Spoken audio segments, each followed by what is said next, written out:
Junior Fleeters, we're about to watch some MC boats do some starts in the Welcome Fleet, and this video is going to be about starting and starting fast. Okay, so as you can see here, we have our starting line. So we have our buoy, which is right here, and then the boat.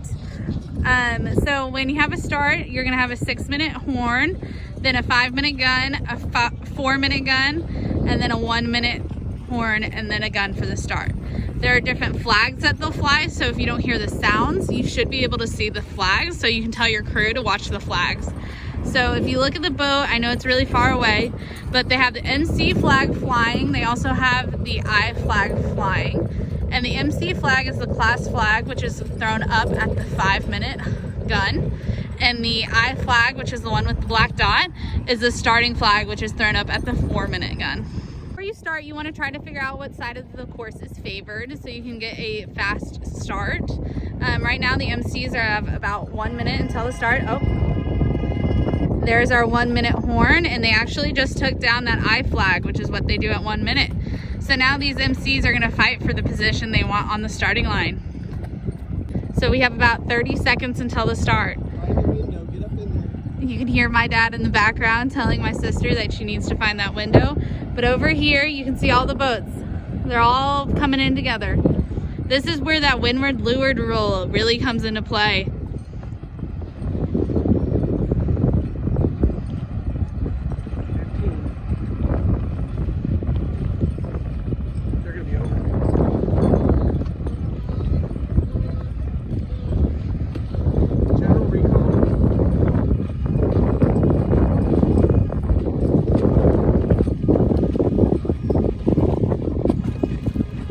General recall.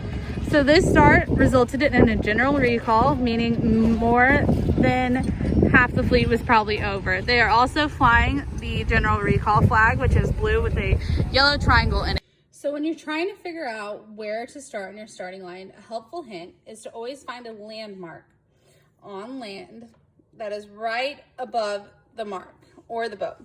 So in this case, here's my boat. I'm going to go right at the point where the flags are on the boat. So this is my flags, and I'm gonna look straight across, and here's my landmark. So when I'm starting, I know that I'm gonna be heading right at that landmark. By using this landmark, it will help you stay as close to the line before the start, and it will help you to work on stalling and drifting, but not crossing the line before the start. It will also give you a reference onto how far away you are from the line, so you know you have not crossed it until you've gone above that landmark. This is also extremely helpful if you're trying to avoid the sag in the line. The sag in the line happens when this boat is on the line and this boat believes that this boat is over the line. So it starts to go a little bit below the line, and then you can see this little C that starts to happen.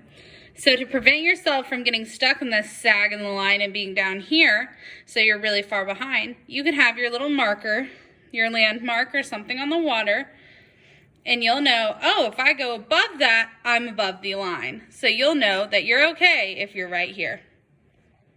When coming into the start, make sure you're paying attention to where you are, and make sure you're paying attention to the boats around you. If you're still this purple boat, you have the right to head this green boat up a little bit because you would be the leeward boat. However, this yellow boat can ask you to head up as well. There's also that famous term of barging the line, meaning if this boat's right here and you're still your purple boat, you can't come in and try to force yourself in here. It doesn't work. That's called barging. So this orange boat could say no room, and you'd have to come back out and restart. Some key pointers to remember on your start is you don't want to get to the line too soon, that you're luffing here and waiting and waiting and waiting. You want to come into the line with lots of speed, but be there right as the gun goes off. You want to make sure you have clean air and that you're going fast. This is not the time to take a risk. This is the time to play it safe, get a good start, get clean air, and then sail the race you know you can.